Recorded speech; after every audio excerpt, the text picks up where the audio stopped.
వేదావినాశినం నిత్యం యయేనమజమవ్యయం కథం స పురుషః పార్థ కం ఘాతయతి హంతికం. ఓ పార్థ, ఈ ఆత్మ నాశనము లేనిది, నిత్యమైనది, జనన మరణాలు లేనిది, మార్పు లేనిదని తెలుసుకున్న పురుషుడు ఎవరిని ఎట్లు చంపించును, ఎవరిని ఎట్లు చంపును?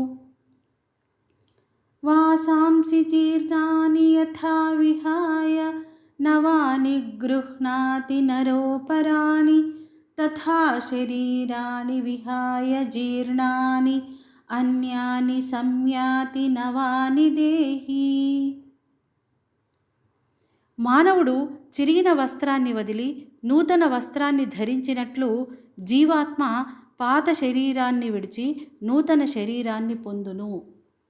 నైనం ఛిందంతి శస్త్రాణి నైనం దహతి పావకః నచైనం క్లేదయంత్యాపో న శోషయతి మారుతః.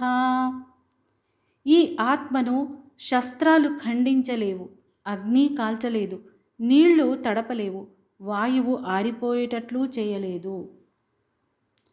అచ్ఛేద్యోయమదాహ్యోయం అక్లేద్యో శోష్య ఏవ చ నిత్య సర్వగతస్థాణుః అచలోయం సనాతనః. ఈ ఆత్మ ఖండింపబడదు, దహింపబడుటకు, తడపబడుటకు, ఎండింపబడుటకు సాధ్యం కానిది.